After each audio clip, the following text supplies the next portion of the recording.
Thermal statistics physics chapter 27 on Bhoj Einstein condensate discuss करेंगे हम इसमें। और ये इस चैप्टर का भी लास्ट टॉपिक है। और पहले चैप्टर में हमने दो टॉपिक छोड़े हैं, एक डिबाय मॉडल है और दूसरा हमारे पास समरफेल्ड है। तो बोस आइंस्टाइन कंडेंसेट देखने से पहले एक मैं आप चीज़ से दो चीज़ें इकट्ठा देखेंगे हम। एक चीज़ है हमारे पास जो क्वांटम गैस क्या है, और दूसरी हमारे पास है क्लासिकल गैस। हमने इन टर्म्स ऑफ वेवलेंथ तो देखा हुआ है कि वेवलेंथ में आप क्वांटम गैस का क्या मतलब है, वेवलेंथ के कंपैरिजन से आप बता सको कि वो क्वांटम गैस है या फिर वो क्लासिकल गैस है। इमेजिन करें आपके पास 0 केल्विन है और 0 केल्विन में आपके पास है फिल्मी गैस। फिल्मी गैस हमने पढ़ी हुई है, ठीक है, वो चैप्टर हमने डिस्कस किया है। और 0 केल्विन पे जितने भी फर्मियोन्स हैं वो लोएस्ट एनर्जी स्टेट में स्टे करते हैं, और एक लेवल में हमारे पास दो, एक स्टेट में हमारे पास दो फर्मियोन्स आ सकते हैं। सिर्फ स्पिन हाफ की मैं बात कर रहा हूँ। तो एक ये spin up spin down, spin up spin down, तो दो दो हमारे पास ये फर्मियोन्स आ गए। और जहाँ पे मैक्सिमम पूरे हमारे पास फर्मियोन्स फिलअप हो जाएंगे वो हमारे पास होता है फर्मी लेवल। तो हमारे पास फर्मी लेवल ये है, और इस स्टेट की एनर्जी हमारे पास जो होती है फर्मी एनर्जी होती है। ठीक है, 0 केल्विन पे हमारे पास डिस्ट्रीब्यूशन कोई फर्मियोन्स की ऐसे नजर आएगी। और अगर आप बोसोन्स की बात करें तो बोसोन जो है वो हम सारे स्टे करते हैं, वो उनमें कोई मसला नहीं है कि वो एक स्टेट में नहीं आ सकते एक से ज़्यादा। तो इसमें हमारे पास जितने भी वो होंगे बोसोन्स होंगे, वो एक ही जो लोएस्ट ग्राउंड स्टेट है उसमें स्टे करेंगे। ठीक है, क्योंकि हमारे पास जो 0 केल्विन है, इस पे 0 टेम्परेचर पे जो इनके दरम्यान में स्पेसिंग है एनर्जी लेवल के दरम्यान में, वो बहुत ज़्यादा है। ये जो मैंने ये कंडीशन दिखाई हुई है, तो जो स्पेसिंग है कंजक्टिव एनर्जी लेवल के दरम्यान में वो बहुत ज़्यादा है एज कम्पेयर टू के बी टेम्परेचर। और ये या फिर ये के बी टी कह लो, टेम्परेचर को मल्टीप्लाई करो, के बी तो वैसे कॉन्स्टेंट है। तो ये हाई स्टेट में नहीं जा सकते, इस वजह से ये लो स्टेट में रहेंगे। और इसको बेसिकली हम कहते हैं बोज आइंस्टाइन कंडेंसेट। ठीक है, कि हमारे पास जो बोसॉन्स हैं वो सारे के सारे स्टे कर जाएं इसमें लोएस्ट एनर्जी स्टेट में। लेकिन ये जो है ना स्पेशल के है कि हमारे पास ये 0 केल्विन है, हम उसमें इंटरेस्टेड हैं जो हाई टेम्परेचर पे ये कंडेंसेशन होती है। तो रेस्ट ऑफ द लेक्चर हम इसको डिस्कस करेंगे। तो और अगर आप थोड़ा सा 0 केल्विन से अबव जाते हैं, 0 केल्विन से थोड़ा सा आप अबव अबव जाएं तो टेम्परेचर को बढ़ाएं, तो आपके पास जो फर्मियोन्स है ये तो कि ये तो हायर स्टेट में नहीं जा सकते क्योंकि इसके ऊपर फील्ड है। ये भी हायर स्टेट में नहीं जा सकते, इसके ऊपर भी फील्ड है। लेकिन हायर स्टेट में जो जा सकते हैं, जब ये आप टेम्परेचर बढ़ाओगे जाहिर सी बात है फर्मियोन्स को एनर्जी मिलेगी। जब एनर्जी मिलेगी तो वो हायर स्टेट में जाएंगे। तो ये हायर स्टेट में आपके पास यहाँ इस स्टेट से जो फर्मी एनर्जी फर्मी लेवल पे जो हमारे पास फर्मियोन्स पड़े हुए हैं, उनके पास ये ऑप्शन है कि हायर स्टेट में वो जंप कर सकें। तो यहाँ से ये हायर स्टेट में जंप कर सकते हैं और करते हैं यहाँ पे। अगर आपके पास जो टेम्परेचर है वो स्लाइटली ग्रेटर देन 0 केल्विन हो। और जबकि आप बोसोन्स की बात करें, इसको आप लेबल कर लें, ये हमारे पास हैं बोसोन्स, और ये हमारे पास है इधर, ये भी फर्मियोन्स हैं, यहाँ पे लेबल करने की जरूरत नहीं है मेरे ख्याल में। Fermions,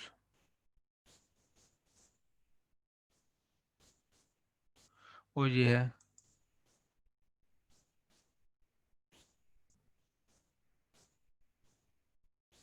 bosons.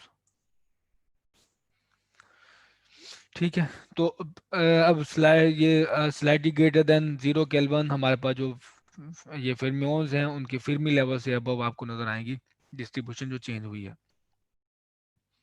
और जबकि आपके पास जो ये है डिस्ट्रीब्यूशन जो बोसॉन्स के लिए है, उसमें हमारे पास टेम्परेचर बढ़ जाएगा ही। ठीक है, तो हमारे पास जो एनर्जी स्पेसिंग है वो और इसके टेम्परेचर के दरम्यान में इतना जो फर्क नहीं रह जाएगा। तो कुछ बोसॉन्स हैं वो हाई स्टेट में जा सकते हैं, जैसे कि ये नज़र आ रहा है आपको कि कुछ बोसॉन जो है हाई स्टेट में, लेकिन ज़्यादातर जो बोसॉन्स होंगे स्टिल वो लोएस्ट ग्राउंड स्टेट में ही होंगे। और अगर आप इनका ऑक्यूपेंसी देखें इसकी, लेट से आप ये ड्रॉ करते हैं कि ये ऑक्यूपेंसी है जिसे मैंने स्मॉल एन से डिनोट किया जाता है। तो फिल्मों के केस में आप देखोगे कि हर पॉइंट पे देखें वो 100% प्रोबेबिलिटी है कि वो ऑक्यूपेंसी आपके पास ये फिल होगी स्टेट। तो वो कहाँ तक फिल होगी, ये यहाँ तक, फिल्मी लेवल तक। ठीक है, तो तभी आप देखोगे देखते हो ग्राफ असल में आपको इस तरह नजर आता है। ये 1 के इक्वल है ऑक्यूपेंसी नंबर। तो ये जब 0 केल्विन पे स्लाइटली शार्पली ये डाउन जाता है फ्रीमोस के लिए। जबकि आपके पास यहाँ पे अगर आप इस ऑक्यूपेंसी नंबर को ये एन को ड्रॉ करो, तो आप देखते हो कि यहाँ पे तो नजर आता है आपको, और ये थोड़ा सा जब एज पे जाते हो तो ये स्पीड डाउन हो जाता है, ये 0 पे ऐसे। ठीक है, क्योंकि यहाँ पे आपके पास डिस्ट्रीब्यूशन जो है वो चेंज हो गई है। यहाँ पे देखिए 100% प्रोबेबिलिटी है आपके पास n n is equal to 1 की स्टेट आपके पास फिल होगी, उसमें आपके पास फिर में पाए जाएंगे। लेकिन इसमें आपके पास ये यहाँ पे तो है लो स्टेट में, लेकिन जैसे आप फिर लेवल के करीब जाते हो तो डिस्ट्रीब्यूशन चेंज हो जाती है। देखें ये नंबर ऑफ फिर चेंज हुआ है। ये दोनों जो टाइप है हमारे पास, इसको हम कहते हैं क्वांटम गैस। अब अगर आप क्लासिकल गैस की बात करें तो इसमें हमारे पास जो टेम्परेचर है वे लार्जर देन 0 केल्विन होगा। तो बहुत ज़्यादा टेम्परेचर हमारे पास यहाँ पे मौजूद होगा। इसमें आप देखोगे कंजेक्टिव जो ये कोई भी स्टेट फिल की जाए, ये तो बड़ी स्पार्स स्टेट होंगी। तो आपके पास जो इसमें ऑक्यूपेंसी होगी वो इस तरह से शो नहीं होगी। वो आपके पास कहीं 100% ऐसी पॉबिलिटी नहीं है कि आपको जो उसमें स्टेट फिल मिले। ठीक है, तो डिग्री ऑफ जो ऑक्यूपेंसी है, ये जो ऑक्यूपेंसी है, ऑक्यूपेंसी नंबर हम इसे कहते हैं, degree of occupancy much smaller than 1 होगा। ठीक है, तो इसका मतलब ये है कि small probability that each level occupied. तो यहाँ पे तो हमारे पास हर लेवल की जो ऑक्यूपाई होने की जो प्रोबेबिलिटी थी वो 100% थी। यहाँ पे नीचे यहाँ पे 100% थी, लेकिन यहाँ पे आगे ऊपर 100% नहीं है। लेकिन और इस केस में हमारे पास, इस केस में जो हमारे पास जो प्रोबेबिलिटी है डिग्री ऑफ ऑक्यूपेंसी वो मच स्मॉलर है, और स्मॉल प्रोबेबिलिटी है दैट ईच लेवल ऑक्यूपाइड। इसको हमें पता है कि ये जो है ये चीज़ फिल्मियोस फिल्मी डार्क डिस्ट्रीब्यूशन को होल्ड करते हैं। ये बोसॉन्स है, बोस आइंस्टाइन डिस्ट्रीब्यूशन को होल्ड करते हैं। और जो ये क्लासिकल गैस है ये करती है बोल्ट्जमैन स्टैटिस्टिक्स को। जैसे मैंने बताया था कि रेस्ट ऑफ द डिस्कशन, ये दो फर्क हैं जो मैंने आपको बताए हैं। ये पहले भी हम देख चुके हैं, लेकिन इस तरह से हमने नहीं देखे। हमने जिसमें क्वांटम गैस और क्लासिक गैस में फर्क देखा हुआ वो इन टर्म्स ऑफ वेवलेंथ है, डी ब्रोगली वेवलेंथ। ठीक है, इस केस में हम कुछ और देखेंगे कि आप किस तरह दो में डिस्टिंग्विश कर सकते हो कि वो टेम्परेचर क्या है जिसमें एक गैस से आप दूसरी गैस में वो क्वांटम गैस से बिकम्स क्लासिकल हो जाती है। ठीक है, आपके पास वो टेम्परेचर क्या है जिसमें क्वांटम गैस बन जाती है हमारे पास क्लासिकल। और वो टेम्परेचर हमारे पास जो होगा खास टेम्परेचर, अगर हम बोसोन्स की बात करें तो वो हमारे पास क्रिटिकल टेम्परेचर होगा जिसमें हमारे पास जो वो बोस आइंस्टाइन कंडेंसेट कंडेंसेशन होती है। ठीक, तो अभी तक इसके बाद हमारा जो वो डिस्कशन रहेगी वो ये है कि वो टी फाइंड करें कि हमारे पास जो क्वांटम गैस है वो बन जाएगी क्लासिकल गैस।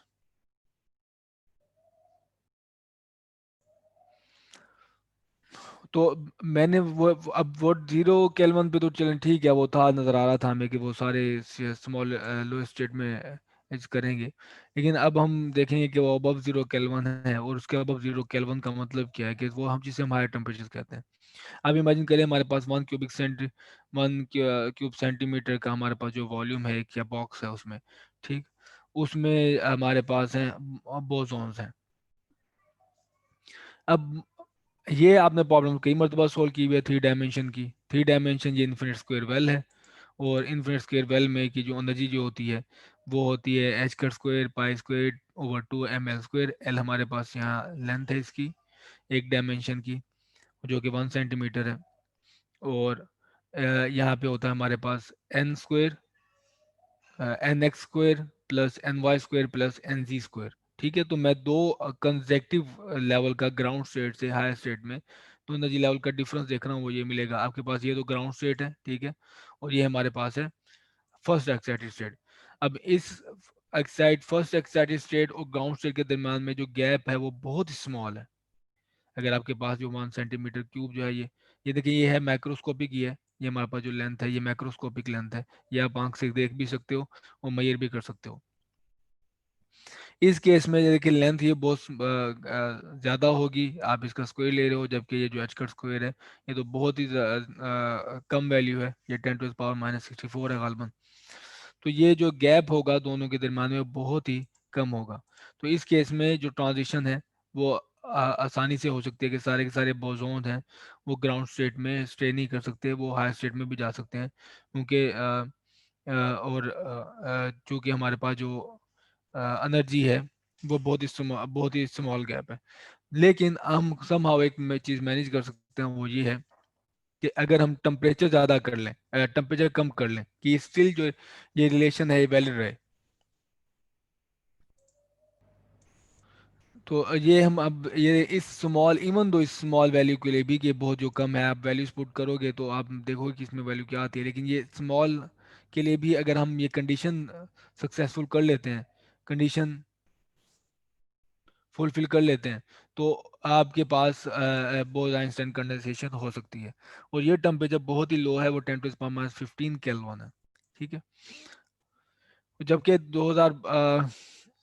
2001 का गालिबन जो नोबेल प्राइज मिला था वो बोज आइंस्टाइन कंडेंसेशन, ये इस टेम्परेचर के लिए मिला था, और इसी को हम हायर टेम्परेचर कहते हैं।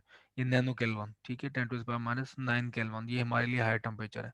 तो हम देखेंगे कि इस टेम्परेचर पे उन्होंने बोज आइंस्टाइन कंडेंसेशन जो है कैसे क्रिएट की थी, उसके पीछे फॉर्मुलेशन क्या है।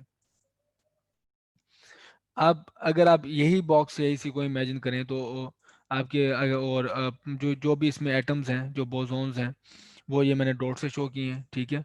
और ये इसकी पार्टिकल जो डिपिक्शन है, और जो आपके पास आपको पता है कि हर पार्टिकल के साथ एक वेव एसोसिएट होती है, जिसे हम डी ब्रोगली वेव कहते हैं। तो ये मैंने वेव्स नोट किए हैं, और ये हमारे पास वेव पैकेट्स हैं। लेट से हमारे पास एक जगह पे पीक है और बाकी जगह पे हमारे पास ये डिके डाउन हो रहा है, ठीक है। प्लेन वेव नहीं है ये, वेव पैकेट्स हैं। तो हर पार्टिकल के साथ एक वेव पैकेट एसोसिएट किया हुआ है मैंने। लेट से जो ओरिजिनल एक्सपेरिमेंट था जिनके लिए इनको नोबेल प्राइज मिला था, वो रूबीडियम था 37, जिसपे उन्होंने एक्सपेरिमेंट किया था, ठीक। और इसमें हमारे पास जो इनकी एनर्जी होगी बोसोन्स की, वो होगी ये E = 1/2 mv²।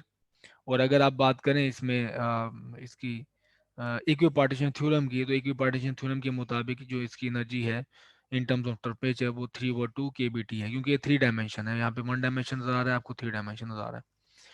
और इसी को आप इस तरह लिख सकते हैं P²/2m। तो 3/2 kBT = P²/2m। तो अगर आपके पास गैस क्लासिकल है, ठीक है, तो ये जो हमारे पास डी ब्रोगली वेवलेंथ बहुत ही स्मॉल होंगी, और बहुत ही स्मॉल होंगी, ये बिल्कुल ओवरलैप नहीं करेंगी एक एक पार्टिकल की दूसरे पार्टिकल के साथ। जैसे ये है, ठीक है, ये पार्टिकल है, ये पार्टिकल है। अगर आपके पास गैस जो है क्लासिकल है, तो ये जो वेव्स हैं, डी ब्रोगली वेव, ये बिल्कुल ओवरलैप नहीं करेंगी एक दूसरे के साथ, और इनमें कोई आपको इंटरेक्शन नजर नहीं आएगी, ठीक है। और अब अगर आप इसे लिखें, देखना चाहें कि किस तरह आप टेम्परेचर और वेवलेंथ एक दूसरे के साथ डिपेंडेंट है, आप ये यूज़ कर सकते हैं। देखिए हमारे पास एक और भी रिलेशन है जो बिल्कुल वेवलेंथ और मोमेंटम के दरम्यान में, वो P = H⁻⁴ लैम्डा होता है, ठीक है। तो अब अगर आप यहाँ पे लैम्डा की वैल्यू निकाल लें, तो ये H/P हो जाएगा, और H/P हो जाएगा, और P की वैल्यू यहाँ से एक्सेप्ट कर लें। ये देखें 2 से कैंसिल, एम वहाँ पे चला जाएगा, एम हमारे पास है मल्टीप्लाई हो जाएगा, ये बन जाएगा 3 mkBT, और पी के ऊपर स्क्वायर है तो आप स्क्वायर रूट ले लोगे। एम हमारे पास रूबीडियम एटम का मैस है। लेकिन यहाँ पे आपको वाज़ेह तौर पे नजर आ रहा है कि टेम्परेचर और जो लैम्डा है वो इन्वर्सली प्रोपोर्शनल है। टेम्परेचर अगर आप इंक्रीज करते हैं, ठीक है, तो लैम्डा डिक्रीज होगी। जब लैम्डा डिक्रीज होगा बुगी वेवलेंथ, तो आपके पास ये जो wavelength associated to the wave associated to the particle है वो श्रिंक हो जाएगी, और वो बिल्कुल इसके साथ मिल जाएगी अपने पार्टिकल के साथ, ठीक है। और अगर आपके पास टेम्परेचर इसको डिक्रीज करते हो, टेम्परेचर डिक्रीज करते हो, तो लैम्डा इंक्रीज होगा। तो लैम्डा इंक्रीज होगा तो फिर इनकी ओवरलैप होगा एक पार्टिकल का दूसरे पार्टिकल के साथ, ठीक है। टेम्परेचर डिक्रीज करने से हमारे पास क्या होगा, लैम्डा इंक्रीज होगा। लैम्डा इंक्रीज होगा तो ये जो डी ब्रोगली वेव है जो एसोसिएटेड टू द पार्टिकल है, वो हमारे ये एक दूसरे के साथ ओवरलैप होगी।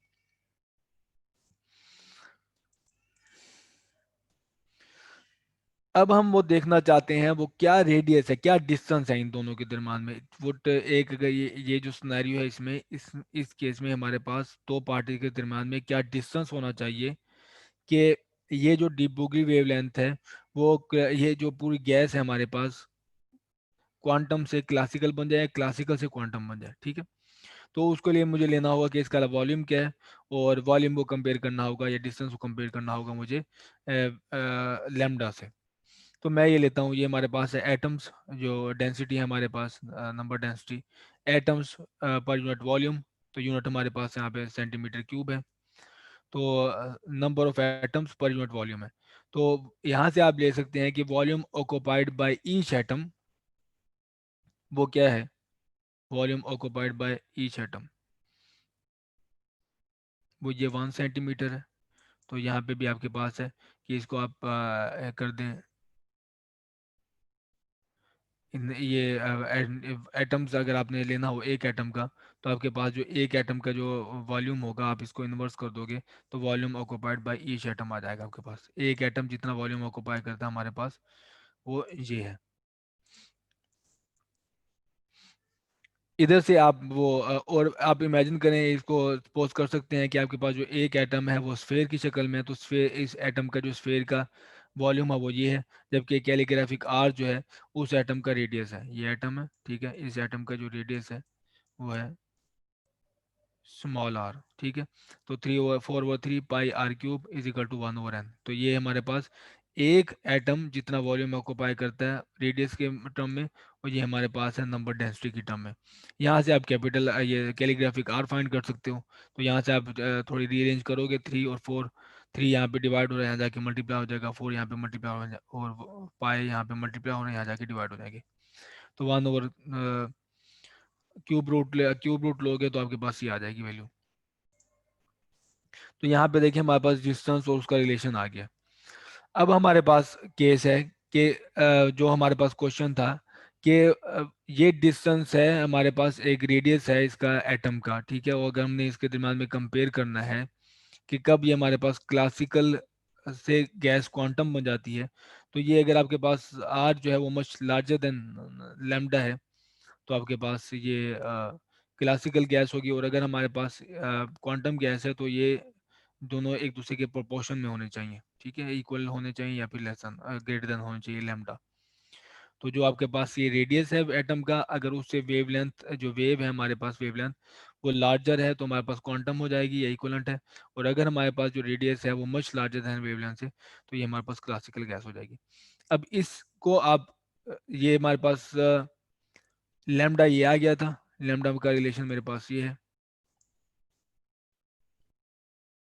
ये लैम्डा का रिलेशन, आर का रिलेशन ये है।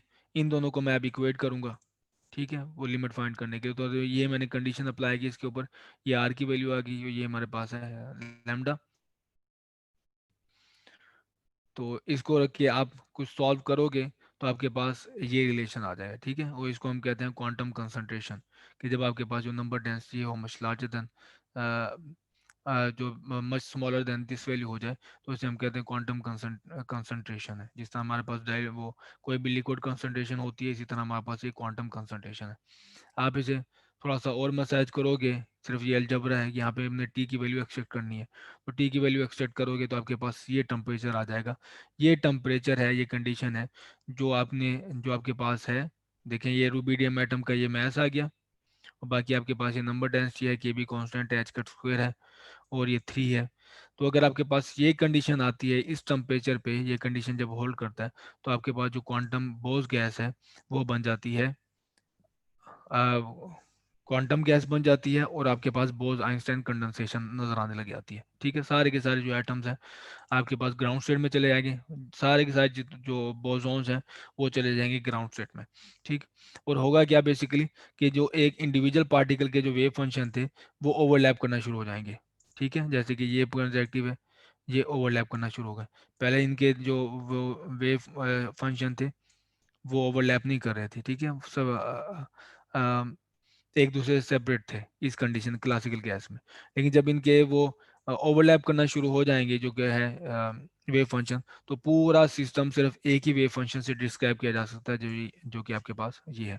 तो ये इंडिविजुअली जो वो आपके पास स्टेट से सेपरेबल नहीं है, ये हाईली ओवरलैप है। तो आपको इस केस में नजर आती है बोस आइंस्टाइन कंडेंसेशन। जी सर। ये है कंडेंसेशन। लार्जली जो मैंने इसको डिफाइन किया है वो तो मैंने इन दोनों में कंपैरिजन से किया है, क्वांटम क्लासिकल गैस से। लेकिन जो इसने ग्रिफिथ ने, ये शोडर ने किया है, वो उसने जो किया है in terms of chemical potential किया है। ठीक है, केमिकल पोटेंशियल नेगेटिव हो जाता है जब आपके पास बोस-आइंस्टाइन कंडेंसेशन क्रिएट होती है। उसको भी पढ़ लीजिएगा, उम्मीद है ये देखने के बाद वो कुछ समझ आ जाएगा।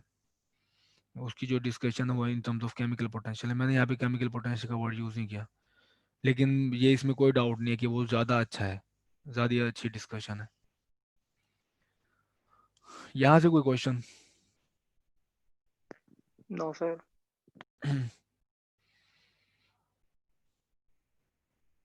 कोई क्वेश्चन नहीं है? तो क्रिटिकल टेम्परेचर आप यहाँ से फाइंड कर सकते हो, ये जब आपके पास जो आपके पास गैस कंडेंसेशन कंडेंसेट हो जाए। लेकिन आर्टिकल आपने वो पूरा पढ़ना है, वो ख़ास तौर पे जो उसका ख़ास टॉपिक है वो वाई इट हैपन्स। ठीक है, उसमें इसने तो डिटेल बताई हुई है, और ये जो वेव फंक्शन वाली बात है उसमें वहाँ पे भी की हुई है कि इंडिविजुअल जब आपके पास दूर दूर पार्टिकल हैं तो उनकी वेव फंक्शन सेपरेबल हैं, आप आसानी से उसको सॉल्व कर सकते हो इस तरह से। लेकिन जब वो ओवरलैप है तो पूरे सिस्टम का आपके पास वेव फंक्शन एक ही आता है। सर ये सेकंड लास्ट स्टेप में टी की वैल्यू हमने पुट की है, ये जो लास्ट स्लाइड में फाइंड की थी वही पुट की है। टी की वैल्यू नहीं, कहाँ पुट की है? तो ये सेकंड लास्ट स्टेप में इधर से ऊपर हो। ये सर इसके यहाँ अंदर भी से टी की एक्सट्रैक्ट की वैल्यू। है, अच्छा ओके सर। एक्सट्रैक्ट की है यहाँ से।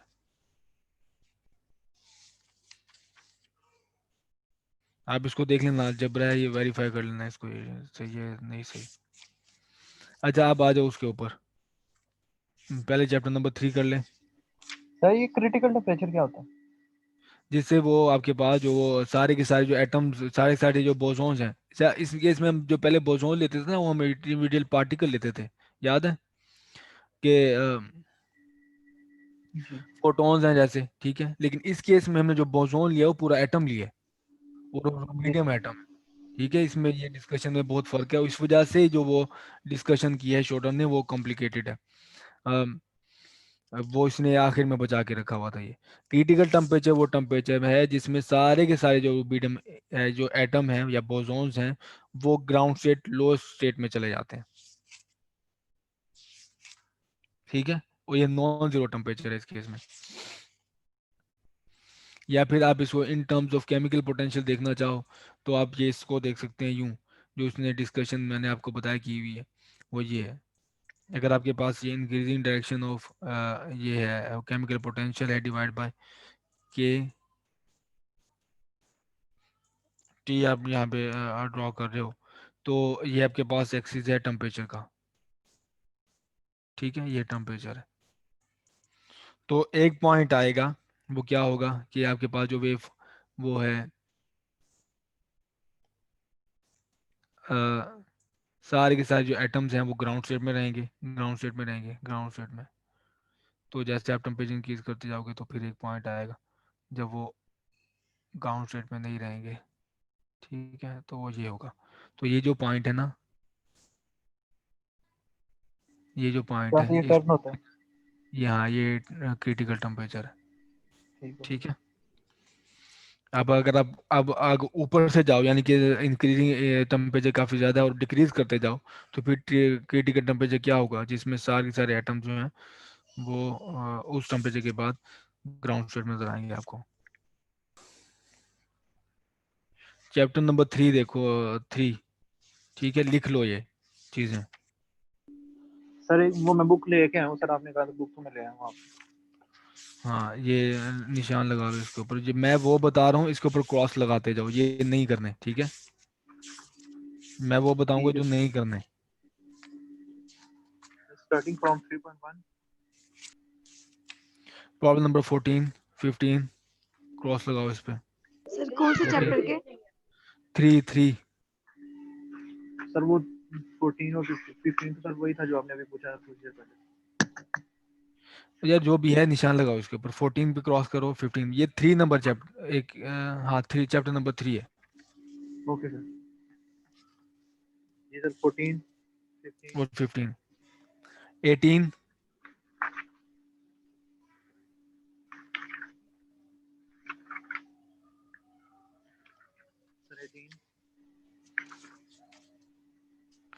20, 22, 24, 20, 22,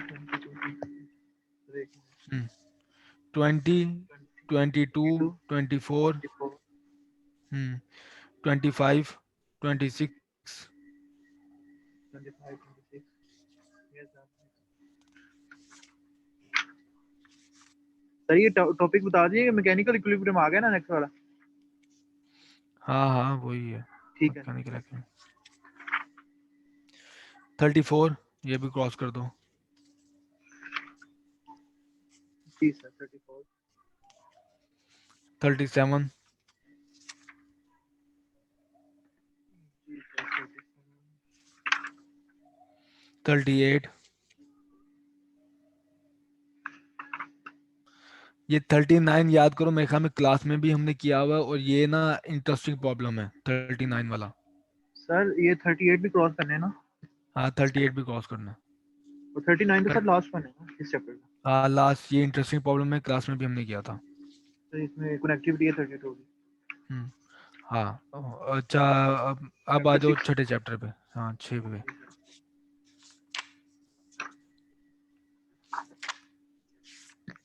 जी सर।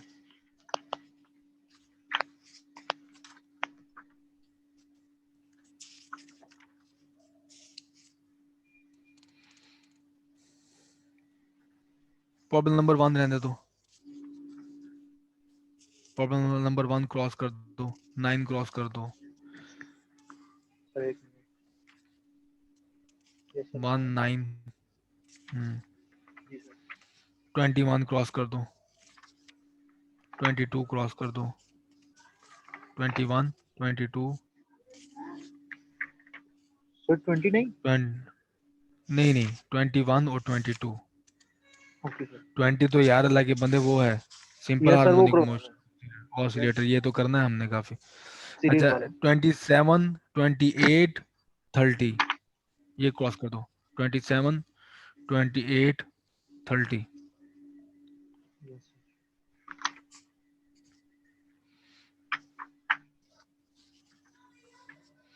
32 क्रॉस कर दो, ठीक है सर।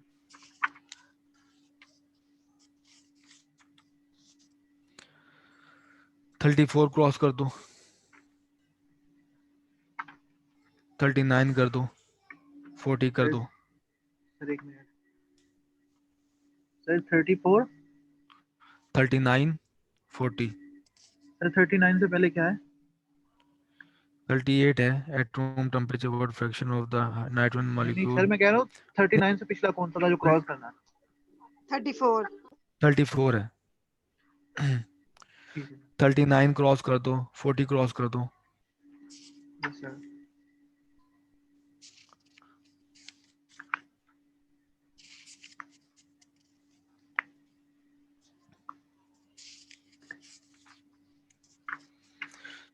48 क्रॉस कर दो,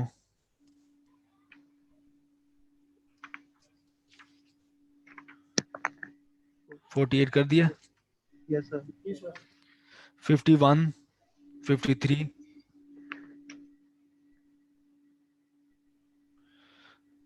कर दिया क्रॉस। Yes sir. चैप्टर अच्छा 7। ये 52 जो है ना प्रॉब्लम, ये ना आगे से रिलेटेड है, ये भी इंटरेस्टिंग प्रॉब्लम है 52 रिलेटिविस्टिक वाला। Yes sir. अब आ जाओ 7 पे, जी सर। प्रॉब्लम नंबर 1 क्रॉस कर दो, 5 कर दो,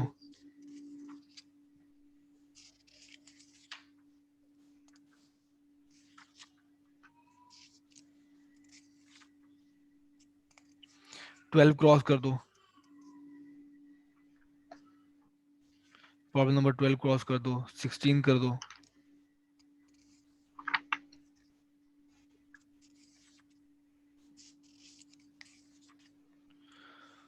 प्रॉब्लम नंबर 23 क्रॉस कर दो,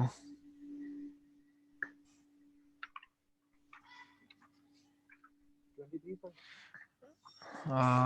23 हाँ, और 27 क्रॉस कर दो,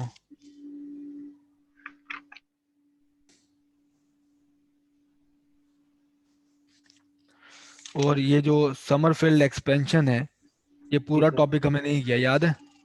यस सर। ये नहीं किया हमने, और इसके जो सेक्शन की प्रॉब्लम है वो भी नहीं करने आपने, ठीक है? ये पूरा टॉपिक ही नहीं है। ब्लैक बॉडी रेडिएशन तक प्रॉब्लम भी नहीं है, समरफेल्ड से टॉपिक से लेके हाइडिंग से लेके ये समझ, ये 36 प्रॉब्लम तक ये नहीं करना, ठीक है? अब ब्लैक बॉडी रेडिएशन है, इसमें ये हमने किया है। इसमें 41 क्रॉस कर दो, आइंस्टाइन कोफिशिएंट वाला, ये आप क्वांटम मैकेनिक्स में देखोगे।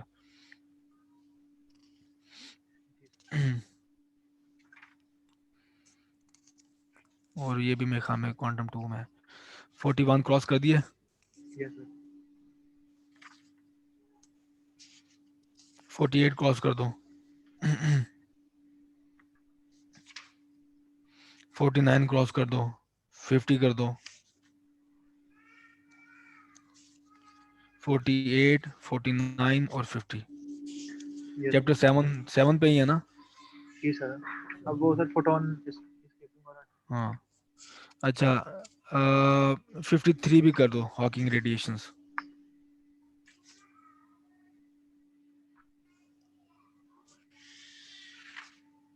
सर 52 करना है।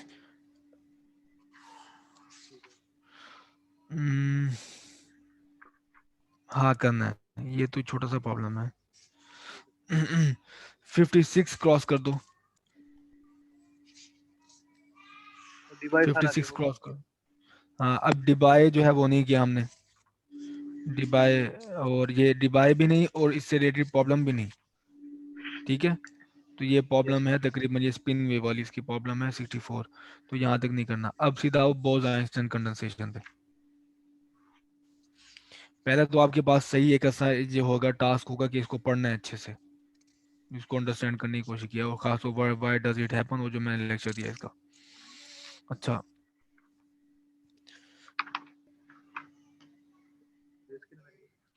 अच्छा ये है 74। 70, 71, 73, 74, ये रहने दो, ठीक है? इस पे क्रॉस लगा दें सर? हाँ, 70, 71, 73, सर 74 रहने 75 दो, भी इसको बहुत बड़ा है। क्रॉस लगा दो। 75 भी बहुत बड़ा है सर। 75 पे भी लगा दो। सर 70 भी आपने कहा है? मैंने 70 का है, 71 का है, 73 का है, 74 का है, और 75 का है, ठीक है?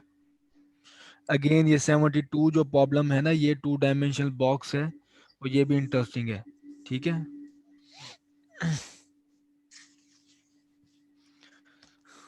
बस, कोई question related to exam? Sir formula sheet हम ला सकते हैं अपनी? नहीं। सर प्रोवाइड की जाएगी हमें? हाँ, मैं प्रोवाइड कर दूंगा। और सर लेकिन डेरिवेशन प्लस लेकिन लेकिन देखो ना, प्रोवाइड वो इस तरह की चीजें की जाएंगी जिस तरह से थर्मोडायनेमिक आइडेंटिटी है, ठीक है? अगर आपके पास वो गिवन हो तो बाकी आप तो फार्मूला उसे एक्सेप्ट कर सकते हो ना। Yes sir. तो थर्मोडायनेमिक आइडेंटिटी आपने याद करके आनी है, मैं फिर बता दूंगा उसमें, वो टीडीएस वाली इक्वेशन जो है, टीडीएस, बल्कि ये तो याद होनी चाहिए यार, ये तो इक्वेशन माइनस है, PV. PDV minus. Sir Blundell से भी आएगा सारा? नहीं, ब्लंडर से क्या है, कहीं से भी आ सकता है, अच्छा सही। लेकिन जो डेरिवेशन है वो तो इसी में से होंगी जो आपने किए हैं लेक्चर्स। और फार्मूला शीट अलाउड नहीं है। सर पेपर का फॉर्मेट क्या होगा? फॉर्मेट वो होगा इसका। अच्छा, और रही बात इसकी एग्जाम की, एग्जाम आपको पता है 60% का है, और ड्यूरेशन पता नहीं कितनी है, ड्यूरेशन कितनी है एग्जाम की? 2 घंटे। 2 घंटे ही है। 2 घंटे हैं। तो 2 घंटे में फिर 2 घंटे का ही पेपर होगा। यस सर, 1 घंटे का तो हमारा क्विज होता है, उसी में नहीं पूरा हो रहा होता सर। ये तो सिर्फ 2 घंटे का 60 नंबर का पेपर है। हाँ, लेकिन ऑन कैंपस होगा ना, फिर 2 घंटे का ही होगा, 2 घंटे का ही। सर आपने बनाना है, आप तो इतना लंबा बना देते हैं। फाइनल ठीक ही होता है, बच्चे तैयारी करके आते हैं तो वो आसान ही होता है बच्चों के लिए फाइनल। और ये 60 मार्क्स का है। 60 मार्क्स पर आप देखोगे वो और 2 घंटे में, ये तो वैसे टाइम बड़ा कम है। चलें देखेंगे, मैनेज करेंगे इसी में। शॉर्ट क्वेश्चन आएंगे आपको, डेरिवेशन भी आएंगी, प्रॉब्लम भी आएंगी, ठीक है। लॉन्ग का और तो कोई नहीं होगा शॉर्ट क्वेश्चन और जो डेरिवेशन है वो आप रखो 50%, और बाकी का जो है न्यूमेरिकल। नहीं, बल्कि हाँ, शॉर्ट क्वेश्चन और वो डेरिवेशन आप रखो 50% और 50% प्रॉब्लम रखो जी। सर हर जो चैप्टर में 20 मार्क्स का आएगा? हाँ, मैं कोशिश करूंगा मैं इसके साथ स्ट्रिक्ट रहूं, कोशिश। लेकिन नहीं यार, ये डिस्ट्रीब्यूशन वैसे मैं इससे वो प्रॉमिस नहीं कर सकता, लेकिन कमो बेश वैसे ऐसे होनी चाहिए। लेकिन एक ख्याल और भी है कि आपके पास जो पहले आपको ना इससे चेक किया गया है, चैप्टर नंबर कौन सा है ये, 3 मिड में भी तो इंक्लूड था ना। जी सर। तो हो सकता है कि इसकी परसेंटेज थोड़ी सी कम हो जाए, बाकियों की ज़्यादा हो जाए। 6 की ज़्यादा लगी। हाँ, 6 की और 7 की। 7 तो वैसे ही बड़े टॉपिक छोड़ दिए हमने। और कोई क्वेश्चन?